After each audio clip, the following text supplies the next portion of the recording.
अस्सलामुअलैकुम वरहमतुल्लाहि वबरकातुहू। बिस्मिल्लाहिर्रहमानिर्रहीम।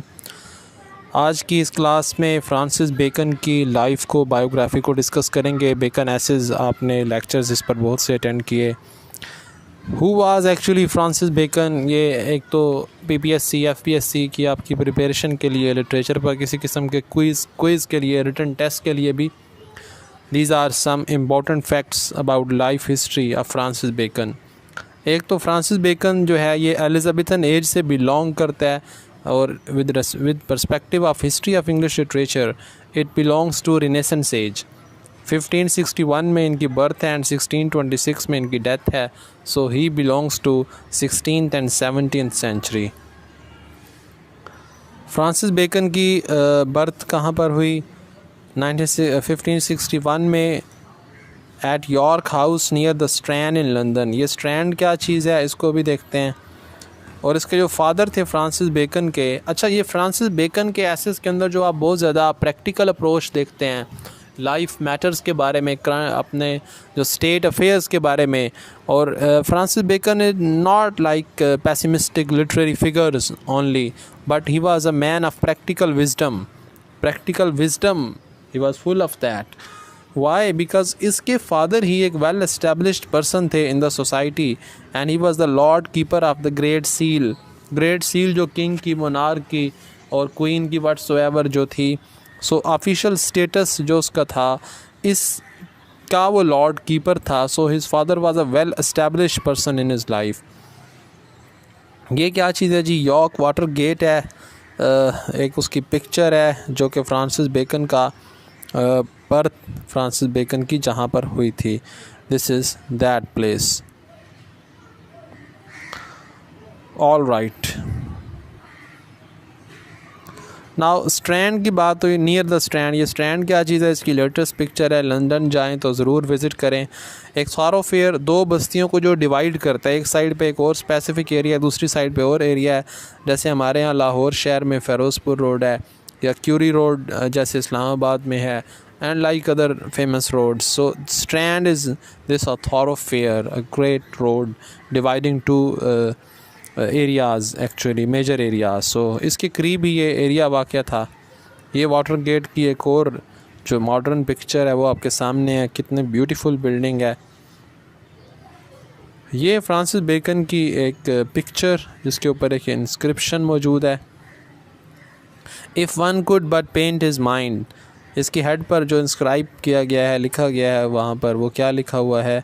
If one could but paint his mind, कि काश कोई उसका माइंड पेंट कर सकता, जो कुछ उसके जहन में था उसको पेंट किया जा सकता। All right, education Francis Bacon की कहाँ पर हुई इसको देखते हैं। 1573 में ट्रिनिटी कॉलेज कैम्ब्रिज में ये दाखिल हुआ एट द एज ऑफ 12 साल की उम्र में, Trinity college. So he was highly educated person. He educated from well established institutions of the time. Beckons education was conducted largely in Latin and followed the medieval curriculum. ये याद रखने के renaissance as है, अभी modern sciences और modern curriculum develop नहीं हुए, बल्कि मेडिवल एज के करिकुलम जो कि इंग्लैंड की तब तक इंग्लिश से पहले जो ऑफिशियल लैंग्वेजेस और जो लैंग्वेज ऑफ लिटरेरी राइटिंग्स और you can say the academic language जो थी वो लैटिन थी इंग्लैंड में। जैसे कि हमारे यहाँ बहुत अरसे तक जो एकेडमिक लैंग्वेज वो अरबी और फ़ारसी in Islamic civilisation it had been. So in that area in England Latin was academic language of the time. So इसीलिए बेकन के एसेस के अंदर और दूसरी बुक्स के अंदर आपको बहुत सी लैटिन कोटेशंस मिलती हैं। यूनिवर्सिटी ऑफ पोइटियर्स फ्रांस में भी फ्रांसिस बेकन पढ़ते रहे। It was at Cambridge that he first met Queen Elizabeth. अब ये एक this was a good chance for, it was a good luck of him that he met with Queen Elizabeth. Queen Elizabeth had a very long reign in the history of political England, in the political history of England. So Cambridge में ही ये bacon जो है ये first time queen से मिला। ये आप देख सकते हैं। हेनरी 8 जो इंग्लैंड का बादशाह था, उसने 1546 में कैम्ब्रिज यूनिवर्सिटी कायम की। It is still now a great university of the world, Cambridge university. एक दफ़ा फिर आप इस कैम्ब्रिज यूनिवर्सिटी को देख सकते हैं। लंदन जाएं तो इसको ज़रूर विज़िट करें। All right, so now move on to the next one. Let us move on.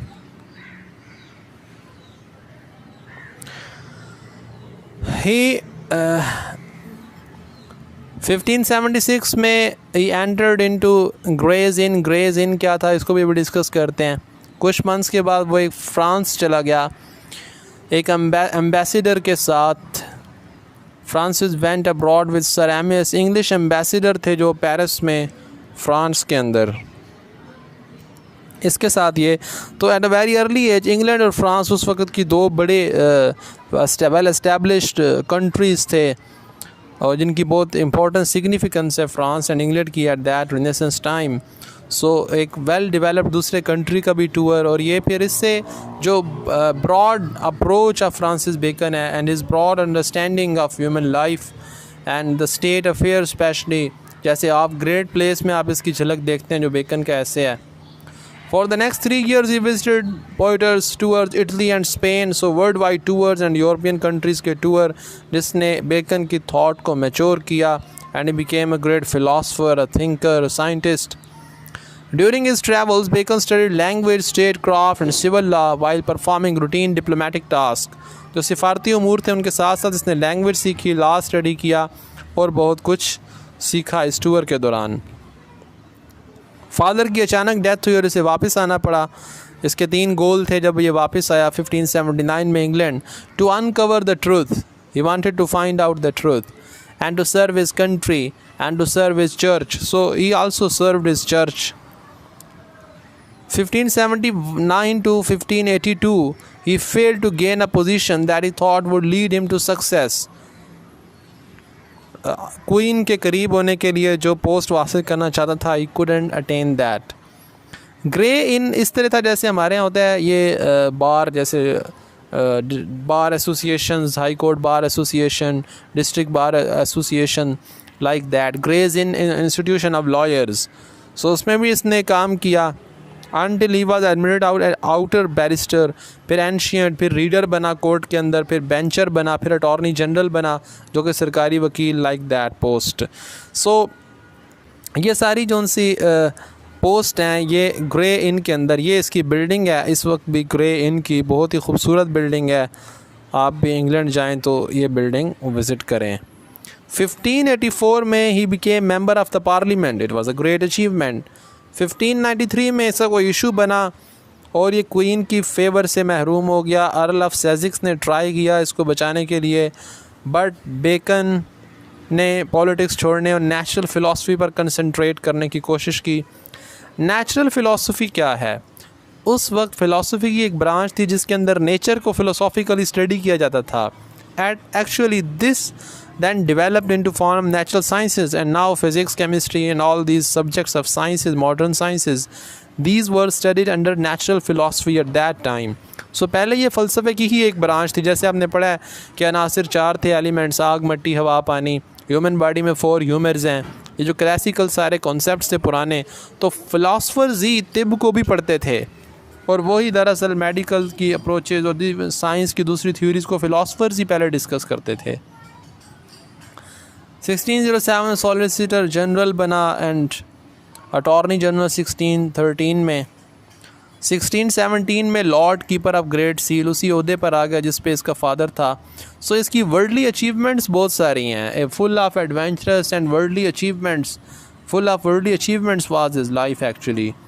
1618 में लॉर्ड चांसलर एंड बैरन वेरुलम। ये बैरन क्या है, वाइकाउंट क्या है? जैसे नवाब हमारे यहाँ टर्म यूज़ होती है और चौधरी और नंबरदार, like that. In feudal system of European countries it was classical, their old terminologies, ancient terminologies. 1620 के अंदर वाइकाउंट, इसको विस्काउंट नहीं पढ़ना बल्कि वाइकाउंट सेंट एल्बन्स उसके नाम पे एक जो एक इनका शहीद था उसके नाम पे ये ओहदा कायम किया गया था। सो इस ओहदे पर भी ये रहा फ्रांसिस बेकन। सो आप देखें कितनी बड़ी ये इस ओहदे पे फर्स्ट टाइम अपॉइंटमेंट जो है वो फ्रांसिस बेकन की हुई and he is said to be first viscount of Saint Alban. So he was not just a bookish man, Bacon was not just a literary figure but a man of early achievements.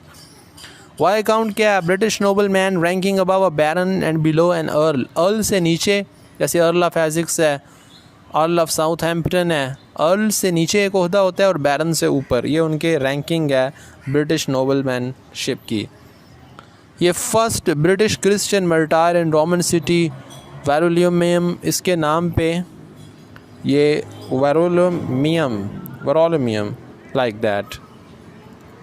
1621 के अंदर इस पर रिश्वत के charges लगे और ये बीमार हुआ. एंड देन इसने कहा कि मैं एडमिट किया कि मैंने गिफ्ट्स के तौर पे लिए थे, वो चीज़ें रिश्वत के तौर पे नहीं ली थी. टावर ऑफ लंदन में इनको कैद कर दिया गया और पार्लियामेंट से निकाल दिया गया और तमाम स्टेट ऑफिसेस को होल्ड करने से बैन कर दिया गया. एंड 1626 में इनकी डेथ हुई. फ्रांसिस बेकन को नमूनिया हुआ जब एक एक्सपेरिमेंट कर रहा था हाई गेट लंदन के बाहर एक इलाका, वहाँ से गुज़रते हुए कुछ चिकन्स पर के उनके कितने टेम्परेचर पे वो रह सकते हैं या नहीं. इस तरह के कोल्ड टेम्परेचर में फिर इसको नमूनिया हुआ. यूँ कह लें कि ये शहीद साइंस है. साइंस की एक्सपेरिमेंट्स करते हुए इसकी डेथ हुई. So these were actually adventurous people. They wanted to discover new things even at the cost of their life. Abre's vivid account portrays Bacon as a martyr to experimental scientific method, had him journeying to Highgate through the snow with the king's physician. जब ये Highgate के पास से गुज़र रहा था कि snow के अंदर, बर्फ़बारी के अंदर गोश्त को कैसे जो है वो महफूज, ये हाई गेट है जहाँ से ये गुज़र रहा था. तो इसने ये एक्सपेरिमेंट करना चाहा कि हैम्स्टेड हीथ लंदन के करीब एक इलाका है, लंदन से बाहर. कितनी खूबसूरत जगह है, ज़रा गौर से इसको देखिए. यहाँ एक्सपेरिमेंट करने के लिए रुका और इसको नमूनिया हुआ और फ्रांसिस बेकन की डेथ हुई. So actually is a martyr of experimental sciences. Scientific method जो है, Bacon is also the founder of these modern sciences. At a very early stage were all modern sciences experiment based. ये कहता था कि ये सब कुछ होना चाहिए.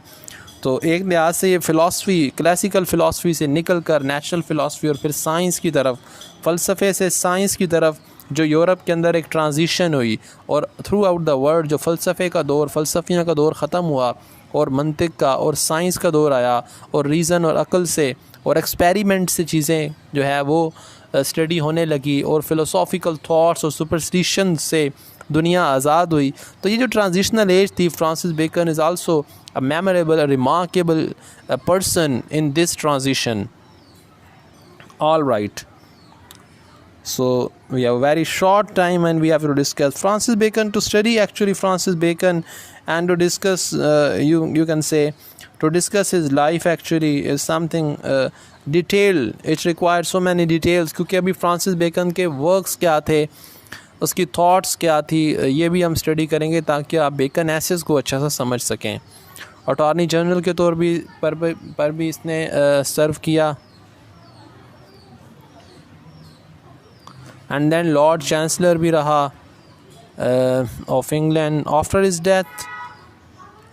डेथ, ये लास्ट सेंटेंस इंपॉर्टेंट है. After his death his works remain influential in the development of scientific method during the scientific revolution. इन साइंसी इनकलाब के दौरान जो साइंसी तरीक़ाकार का सारा टॉपिक है, डेवलपमेंट है, उसके काम काफ़ी इन्फ्लुएंशियल थे, उनका असर था इन चीज़ों पे. अब फ्रांसिस बेकन था कौन, उसका स्टेटस क्या था?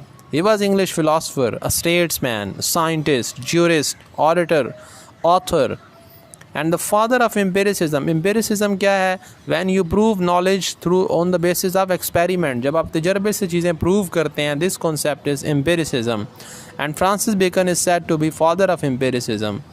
इससे पहले लोग फ़िलासफ़र्स के फ़िलासफ़ीज़ पर बिलीव्स करते थे, जस्ट स्कॉलास्टिक डिबेट्स में पड़े रहते थे and superstitions and general laws को ही वो हर चीज़ पे, स्पेसिफिक चीज़ पे अप्लाई करते थे. Francis Bacon is also said to be father of English essay. English essay का भी फादर कहा जाता है इसको, जैसे कि आपने बेकन ऐसे पढ़े होंगे. एंड यू कैन गेस कि how great prose Bacon left in the history of English prose. He was in favor of inductive reasoning. This is also some important fact, that in favor of inductive reasoning. Inductive reasoning क्या है और deductive क्या है? Inductive mean from specific to general and deductive mean from general to specific. इससे पहले फ़िलोसॉफिकल approaches थी, फ़िलोसॉफिकल ideas जो general चले आ रहे थे उन्हीं से ड्राइव करके रूल बना के उन्हीं से ड्राइव किए हुए वो अप्लाई कर दिए जाते थे स्पेसिफिक इंसिडेंट्स के ऊपर, स्पेसिफिक वाक़यात के ऊपर। What Bacon did, he said, no, it's not good. Every specific thing should be studied on the base of experiment of that particular thing. General laws को अप्लाई नहीं कर देना, जनरल फ़िलासफ़ीज़ को apply नहीं कर देना, बल्कि स्पेसिफिक चीज़ों के ऊपर हमने स्टडी करनी है। He was also devout Anglican, strong Anglican Christian था, mean he followed the Church of England, and then works of God then words of God। अब गॉड के वर्ड्स, गॉड के आइडियाज़, फ़िलोसॉफिकल डिबेट्स के बजाय Bacon was a man of practical approach. उसने कहा कि works of God की तरफ आओ, यूनिवर्स के वर्क्स को देखो, कायनात के कामों को देखो गॉड के कायनात में। उसके बाद बेकन ने डिडक्टिव रीजनिंग के बजाय इंडक्टिव रीजनिंग को प्रेफर किया। इसको भी हम डिस्कस कर चुके। For more details actually require a detail lectures on deductive reasoning and inductive reasoning. Francis Bacon को एक टाइटल चाइल्ड ऑफ रेनेसेंस भी दिया जाता है, फादर ऑफ इंग्लिश ऐसे भी दिया जाता है। ही was full of worldly wisdom and his approach was utilitarian. Utilitarian mean that for the benefit of human beings. He also changed the theory of knowledge. इसके लिए जो एडवांसमेंट ऑफ लर्निंग है इस बुक को आपको स्टडी करना चाहिए। Advancement of learning, इस बुक को आप डिटेल से स्टडी करें। अगर आप इसका टेक्स्ट लाइन बाय लाइन पढ़ना चाहें, you can also join our online classes to read text books of great English writers line by line. All right, तो फ्रांसिस बेकन ने कहा कि knowledge should not just for scholastic debates, आलिमाना बहसें, philosophy, इसलिए नहीं, इल्म को भी ह्यूमन बेनिफिट के लिए यूज़ करना चाहिए जैसा कि साइंस के थ्रू होता है। So he actually laid the foundations of science actually